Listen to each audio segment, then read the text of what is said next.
4. The U.S. military is everywhere.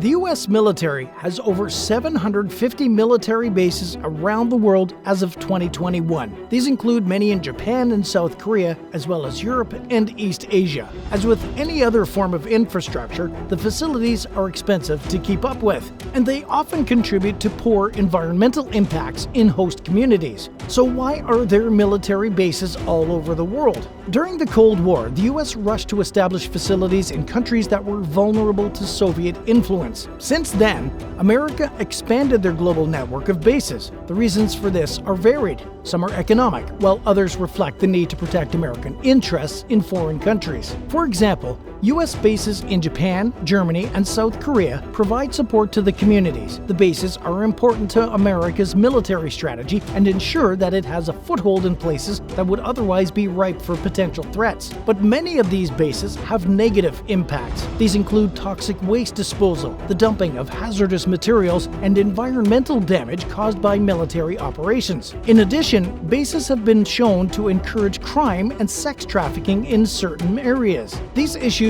negatively affect local communities and the reputation of the United States overseas. These are all important considerations when choosing to place facilities abroad. Another reason why the U.S. has international military bases is to stop other countries from engaging in hostilities. The goal is to ensure that other nations won't launch attacks against the U.S. and its allies, which could lead to war. This is a legitimate goal, but it does not justify the creation of so many facilities. The United States has a difficult time maintaining its international standing thanks to this. Perhaps they shouldn't be establishing bases everywhere. Instead of placing more around the world, the U.S. should focus on developing the technology needed to make its military capabilities safer and more effective. The country should also work to increase the economic power of the United States and its allies. This would also deter war and hostility. A large number of them are located in foreign countries. These bases serve a wide variety of purposes for the U.S., including helping a country in need with training and defense, or keeping an eye on a country that has recently defeated another nation.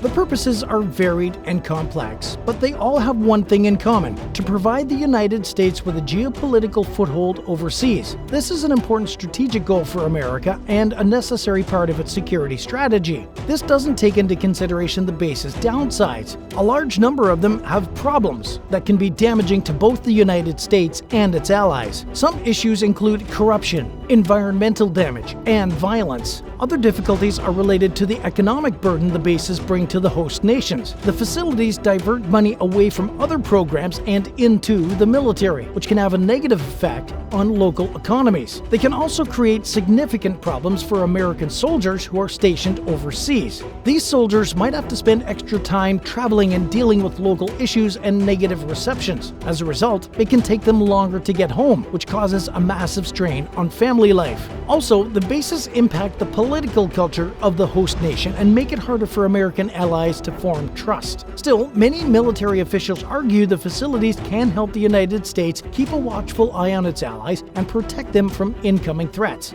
As it stands, the U.S. has a global military presence almost as vast as its diplomatic network. A recent study conducted by David Vine, a professor of political anthropology at the American University in Washington, D.C., and others, found that there are over 175 countries hosting U.S. military bases. What are the functions of these military bases? Training, operations, maintenance, and supply chains are overseen in these facilities. These bases can also be used to conduct other functions, like nuclear testing. For decades, proponents of the U.S. forward strategy have argued that foreign military stations provide many benefits, not just to the states, but its allies too. They claim that they can deter enemies and maintain global stability, but there is little to no factual evidence to support these claims. It's mainly just conjecture. According to David Vine, author of Base Nation: How U.S. Military Bases Abroad Harm America and the World, these bases usually do more harm than good. For example, they make it easier to wage wars abroad and encourage other nations to build their own stations, what is known as a base race. This basically goes against the notion that they deter war. Another function of overseas U.S. bases is to ensure the continued supply of raw materials for corporations. This is an important aspect of the capitalist economic system at the heart of America's military mission. But most communities that host bases do not actually see a return on their investment in them. They're often positioned in largely impoverished rural areas, and their impact on local economies is typically only limited and temporary. Additionally, they do not create long-term jobs for locals. Those who do work on them are usually just inexperienced workers. These stations can also destroy valuable ecosystems, including habitats for wildlife and fish. Despite these environmental concerns, the US and other foreign governments continue to build bases all over the world. The military is an essential part of any modern nation's security plan, but it is not the only purpose of military stations, and it shouldn't be. The presence of facilities in African nations has been used to weaken state institutions and prevent unity and sovereignty among local citizens. It has also contributed to the fragmentation of the continent and enforced subordination of its aspirations for African consolidation. There's a growing push to cut or consolidate the bases. This is driven by both political and operational concerns, including fatigue from fighting a forever war, as well as more nuanced financial and strategic reasons. On the political side of things, there are arguments that the U.S. military stations have actually eroded American ties with foreign governments, particularly those of its allies, not helped them. In Germany, for example, the United States and its allies demilitarized the country after World War II to keep it from becoming a threat to America's interests. These original intentions have led to growing sources of tension in Germany and other European nations. This is especially true today during the current Ukraine crisis.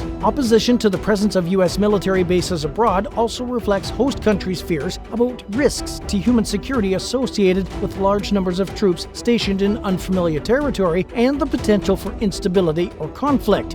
American soldiers typically aren't aware of social practices and customs in the nations they're sent to. This can result in miscommunications and negative stereotypes. It can also be a factor in host nation resentment and apprehension over the cost of hosting the United States. Also, to be more specific about the environmental damage the U.S. bases have caused in certain countries, contaminated groundwater and noise pollution from aircraft operating from base airfields have been notable issues. Many have claimed that the United States Department of Defense, or the DoD, fails to meet its obligations to clean up contamination at foreign bases. The country has also failed to take accountability in many cases. What is your opinion on foreign military stations? Let us know in the comments down below, and be sure to subscribe to the channel if you like the video so far. Number 3. The Diego Garcia Military Base in Chagos. One of the most important U.S. military stations in the world is located on Diego Garcia, a coral island in the remote Indian Ocean. Though it isn't very well known, it has played a key role in American military operations since the Cold War. It's also believed that the atoll houses a top-secret CIA prison. The base's secretive nature makes it tempting for other great power rivals, including India and China, to establish similar bases nearby. As negotiations begin for ownership of Diego Garcia, it is critical to understand the potential benefits and risks to American interests if the British government loses the islands to the Mauritius, the East African country. Mauritian sovereignty could provide a number of opportunities for the U.S. to work with the new administration, both financially and politically. In particular, a formal agreement with Mauritian officials would give the U.S. station on Diego Garcia a much firmer legal footing than it currently has with England and the British Indian Ocean Territory. Also, if Mauritius were to establish itself as the autonomous government of the Chagos, it could auction off fishing rights around the archipelago. This could create a significant income stream for the new nation while keeping Diego Garcia in good shape for the U.S. and other great powers that wish to maintain a presence in the Indian Ocean. Despite decades of homelessness, poverty, and discrimination, the Chagosians have fought for their right to return to Diego Garcia. They've been supported by Human Rights Watch in court cases in the UK, Mauritius, and the Seychelles. A recent UN ruling has backed their demand too, so it's more than likely that they'll eventually get what they've been looking for. Number 2. Thule Air Base, the northernmost U.S. military base in the Arctic. Thule Air Base in Greenland is the northernmost military base in the United States. Serving on the base is different from almost any other experience in the U.S. military thanks to its distant location. Thule serves as a strategic space command installation that supports the Defense Department's missile warning, defense, and space surveillance missions. It is a key part of U.S. strategy and symbolism in the Arctic region, which is becoming more and more important as Russia's ability to launch intercontinental ballistic missiles grows each day. The mission at Thule is challenging and requires a strong commitment from service members who work on the base to stay focused and meet their personal obligations. To help with this, the Air Force is implementing some programs to keep its service members happy and healthy while serving their time at Thule. On-base support is also being provided by the base's United Service Organization, the USO Center, which is being refurbished to provide new, comfortable furniture for active service members, will be running at full capacity by the end of 2022. The center will also be equipped with computers, TVs, video gaming stations, and reliable Wi-Fi for the soldiers to use during their downtime at Thule. Aside from the challenges of serving on this base, physical demands are also involved. Thule can be locked in by ice for about 9 months out of the year, which makes it difficult to resupply and maintain the base's facilities. The Air Force is working to improve the base's infrastructure and provide more comfort to those serving there by implementing multiple construction and power projects. The base has a long history of service as a strategic air command installation and was the hub for various military operations. For example, the installation provided a dispersal base for B-36 Peacemaker and B-47 Stratojet aircraft during the 1950s. The station also served as a testing site for the military weapon systems in the cold. Another critical component of the mission is supporting research at and near the base. The National Science Foundation leases space from the USAF at Thule to conduct research in high Arctic weather and climate conditions. The base is also home to a weather research laboratory and a research rocket firing facility. In addition to being a key part of the Space Command mission, the station provides critical training and intelligence for its airmen. The base's vantage point allows it to monitor polar orbiting satellites and detect ballistic missile launches from almost anywhere in the world. On base, airmen and their Danish and Greenlandic contractors work together to carefully watch the skies for threats and respond quickly to any concerning situation that may arise. Their jobs include training for missile warning, defense, and space surveillance missions. They also support other military activities in the region and serve as a strategic command station. Everyone at Thule has a vested interest in maintaining a high state of readiness in order to protect America's interests in the Arctic. For example, when North Korea test-launched 3 missiles recently, a U.S. Air Force team from Thule was on high alert and ready to respond within a moment's notice. 1. Riyadh Air Base.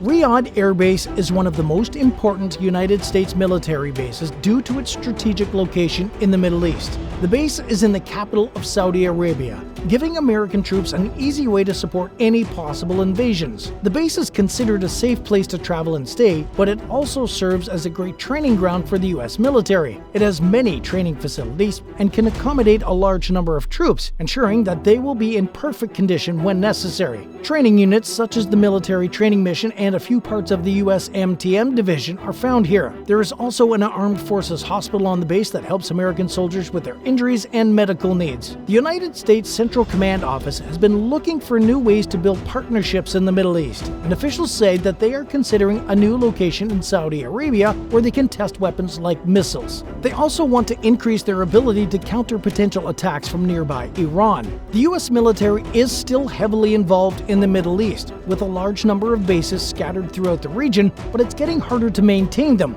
After many years of heavy deployments, the states are looking to reduce the number of troops and assets it has on the ground. Hopefully, this is a wise decision. Thanks for watching today's video. Do you think the US does more harm than good with their overseas operations? Let us know your opinion in the comments and subscribe to the channel for more. We'll see you next time.